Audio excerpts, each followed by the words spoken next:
Om Swastiastu. Swastiastu. Ya. Semeton Denpos, hari ini kita berbicara masalah khusus ya dalam acara Pankobar kita kali ini. Kalau sebelumnya kita bicara masalah hukum, kali ini kita akan bicara mengenai hipnotis. Ya, kebetulan hari ini kita mengundang salah satu master atau dedengkot hipnotis kita di Bali. Nama beliau adalah Anak Agung Ngurah Lanang Agung Ananda. Iya, jadi selama ini sering dipanggil Master Lan. Iya. Padahal saya udah ketemu lama sekali ya sama Pak Doplang ini. Master, belakangan ini kan hipnotis sangat populer di masyarakat kita. Bahkan sebelumnya di Tabanan pernah ada kasus penjaga toko yang dihipnotis oleh bule ya, sehingga sempat viral di medsos maupun ya, di media ya. Master, kami ingin tahu apa sih sebenarnya ilmu hipnotis itu sendiri? Oke, sekarang gini, ini Pak Doplang nih kan sebenarnya udah lama saya kenal. Saya udah sering diskusi sebenarnya di luaran ini. Ilmu hipnotis itu kalau dilihat dari fenomenanya adalah diterimanya sebuah perintah tanpa melewati analitik atau filter mental. Jadi diterima aja langsung. Disuruh jongkok, suruh nangis, suruh ini seperti lagu itu. Itu fenomena. Tapi dari segi keilmuan, hipnotis itu adalah sebuah ilmu yang mempelajari tentang terbukanya filter mental otak dan dalam menerima sebuah sugesti. Itu kalau dari segi keilmuan. Ya, jadi itu yang bisa saya jelaskan. Boleh tahu, Master, siapa saja kiranya yang bisa dihipnotis? Apakah sembarang orang atau mungkin sembarang orang? Ada syaratnya. Ya. Semua orang yang memiliki kecerdasan rata-rata ke atas itu semuanya bisa dihipnotis gitu. Jadi intinya kalau ada orang yang tidak bisa dihipnotis itu cuma 3 orang, 3 tipe. 3 tipe ya. Satu yang memiliki pendengaran kurang bagus, artinya dia tidak bisa diajak berbicara secara verbal, tidak mengerti komunikasi. Kedua, orang yang memiliki kecerdasan di bawah standar, ya misalnya Down syndrome dan lain sebagainya.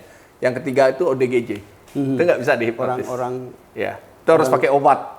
Kalau orang gila gitu ya. Orang gila lah, kalau bahasanya ya. Sekarang nggak boleh katanya bilang orang gila. Kalau demikian, Master, apakah hipnotis ini bisa dipelajari atau memang orang khusus yang punya bakat untuk menekuni? Sebenarnya kalau hipnotis itu kalau saya mau bisa dipelajari.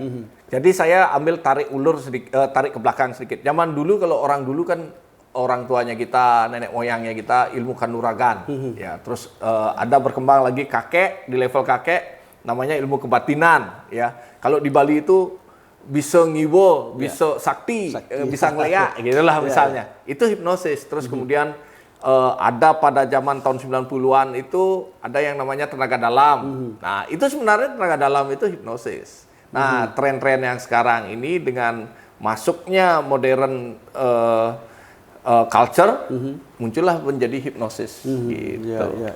Nah, kenapa ya hipnotis ini terkadang diterapkan oleh orang yang tidak bertanggung jawab untuk melakukan kriminal gitulah. Nah, kenapa bisa semacam ini kan itu? Sebenarnya kembali ke bagaimana media mengambil angle-nya kan. Kalau kita mau jujur, yang terjadi di berita-berita di koran itu bukan kasus hipnotis. Jadi itu murni kejahatan biasa, mulai dari penipuan, penodongan, terus kemudian dalam artian confusing ya. Kalau kita menganggap itu dia mendekati secara persuasif, dia menggunakan confusing. Confusing ini lebih cenderung kepada copet atau ngambil barang tanpa diketahui. Tapi karena ada orang yang diajak berbicara, dia tidak tahu barangnya diambil, dia menganggap dirinya terhipnotis. Pada kenyataan syarat untuk menentukan orang itu terhipnotis itu ada, bahwa filter mentalnya terbuka. Misalnya contoh gini, kita lagi wawancara nih, misalnya handphonenya Pak Doplang kan di bawah nih, wawancara. Saya tanpa sengaja ada rekan seolah-olah jadi kameramen, ngambil handphonenya Pak Bapak. Tapi Bapak kan nggak tahu, pas karena saking fokusnya sama saya. Bapak menganggap itu terhipnotis. Kasusnya sama. Dengan kasir itu, dia dibingungkan, ada yang seolah-olah nyari ini, otaknya dia lagi bingung, diambil duitnya. Ya, kalau saya di dalam kelas, bisa dipelajari nggak? Ada kelasnya. Saya kebetulan salah satu master senior dan trainer utama dari sekolah hipnotis terbesar ya, tapi saya nggak boleh menyebutkan merek di sini karena Anda endorse. Itu ada kelasnya. Ada kelasnya dari level paling dasar, pengenalan, terus kemudian ada untuk menjadi seorang pengobat, kemudian baru menjadi masternya. Setelah master baru namanya pengajar seperti saya ini, ya profesornya lah, doktornya gitu.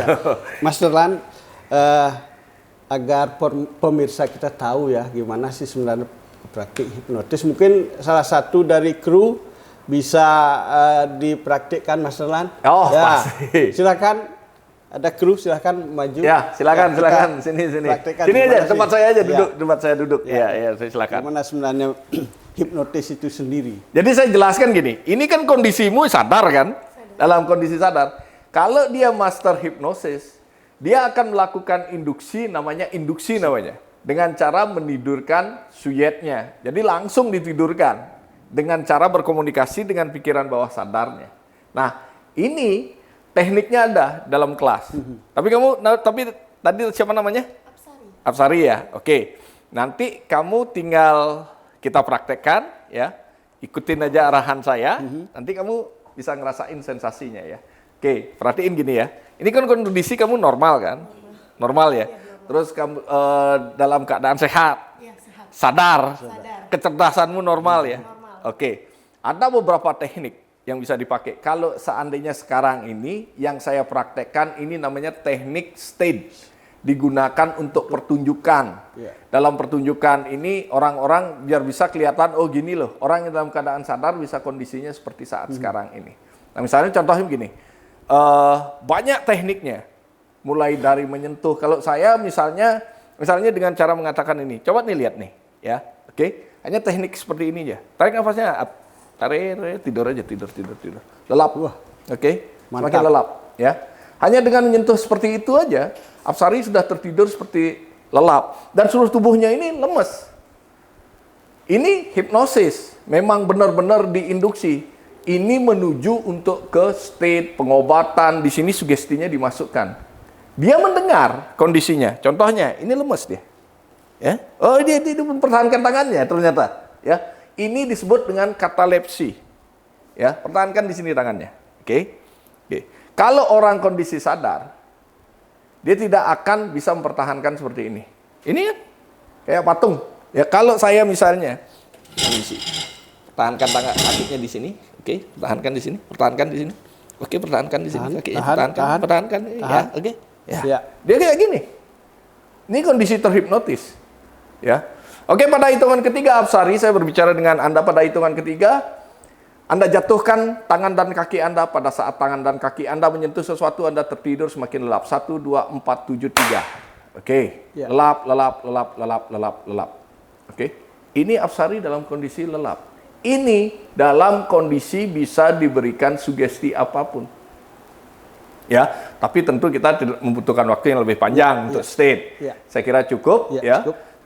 Oke, saya berbicara dengan Apsari. Pada hitungan ketiga, kamu bangun dengan tubuh sehat, bugar, nyaman, dan penuh rasa bahagia di dalam dirimu. Pada hitungan ketiga, kamu buka mata. 1. Oke, saya lupa Apsari. Pada hitungan ketiga, karena kamu bangun dalam keadaan bahagia, entah kenapa kamu menjadi tertawa terbahak-bahak. Oke, 1. Semakin kamu berusaha menahan tawamu, semakin kamu tertawa terbahak-bahak. 2, 4, 7, 3, buka mata. Ya, terima kasih. Silakan Apsari. Oke, normal lagi. Oke. Tadi dia langsung ketawa ya. Dia terbangun langsung ketawa. Tapi Pak Doplang belum saya setting karena ini benar-benar tidak disetting acaranya ya. Mas Derlan, siapa saja ya kiranya yang sangat mudah kita hipnotis? Kalau tidak salah saya pernah baca seniman diantaranya. Sangat mudah. Kenapa seniman mudah terhipnotis? Karena seniman itu menggunakan pikiran bawah sadarnya sangat banyak. Ketika dia menggambar sesuatu, dia memvisualisasikan nyata. Jadi kalau master hipnotis ketemu dengan seorang seniman, dia udah langsung tahu. Kalau dia apalagi musisi, telinganya sudah biasa terlatih, sedikit aja dimainkan. Makanya orang yang terhipnotis itu sudah pasti orang-orang yang memiliki kelebihan khusus. Yang bisa terhipnotis. Ya, hanya orang yang dengan kesadaran rendah yang tidak bisa.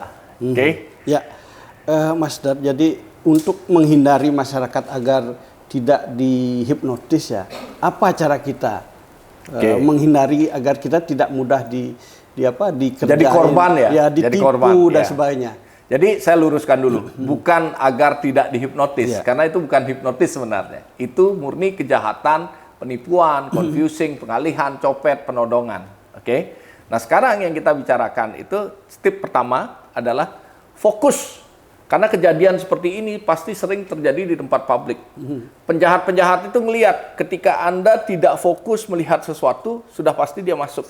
Nah ketika fokus, ketika memiliki problem di rumah, jangan bekerja, jangan keluar rumah, stay at home. Ketika Anda berkelahi sama pasangan dan lain sebagainya, diam.